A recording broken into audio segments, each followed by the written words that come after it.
So as early as I can remember, I have been a free thinker.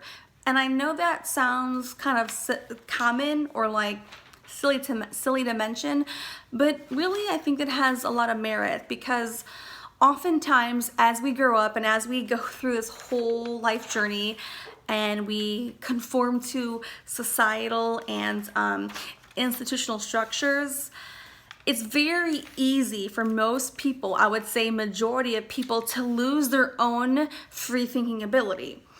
And I'm saying this with importance because when you lose that distinction, when you lose that discernment within yourself, you lose a lot more than just that. You really lose your ability to really navigate on your own terms and you adapt to the conformity.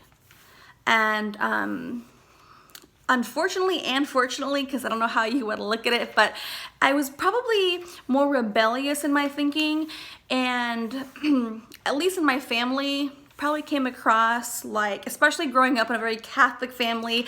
I went to Catholic school, private school, my entire life for the most part.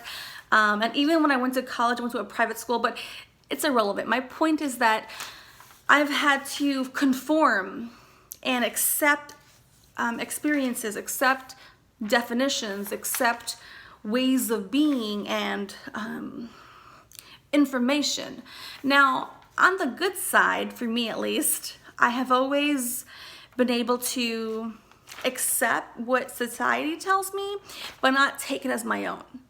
So I've just known from very early in life, okay, this is what they're teaching me and training me, but I don't really agree with that. And so I will conform like on a surface level, but that's not me. So I don't really know what me is at this point. I'm referring to like 10 years old, 12 years old, you know, like for example, 5th grade through 8th grade, I was like an altar server at the Catholic school and the Catholic church, and we had to conform.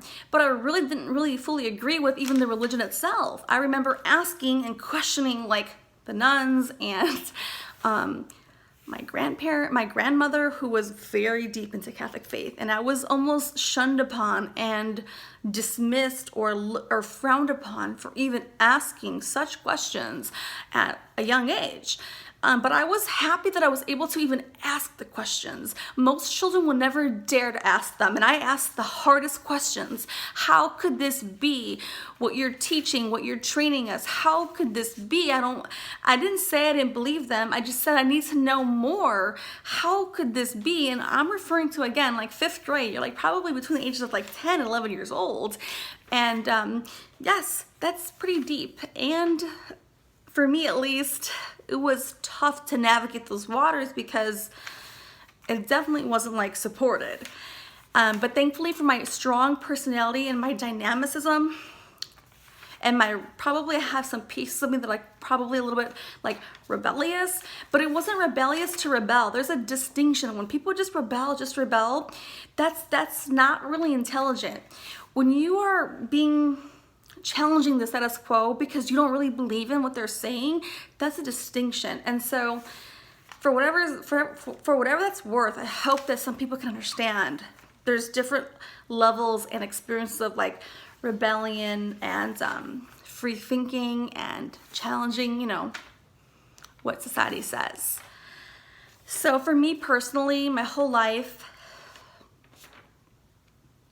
yeah, like that's already what it looked like. And I'm referring to 5th grade already, 6th grade, which I'm using these reference points because I think it's important that I break it down into like age categories and groups. Like not even like my family or my most closest friends even know at what age I was questioning the world. It's difficult for me because as a person, I'm pretty private, you know. I will only reveal what I want to reveal.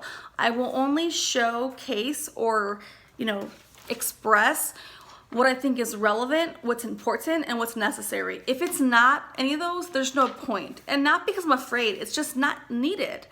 And that in itself is also its own distinction. But to know these pieces so early in your life, knowing it now and watching myself have played this life out with all the information I have and the intelligence and the awareness I've kind of uncovered and dissected, yeah, I think it's pretty impressive, and that's why I'm sharing this part of my story, which normally I really wouldn't. I would leave, you know, covered and closed, not out of fear, not out of not being comfortable, but I have been called to share this story and share how this affects all of us. And so that's where we begin.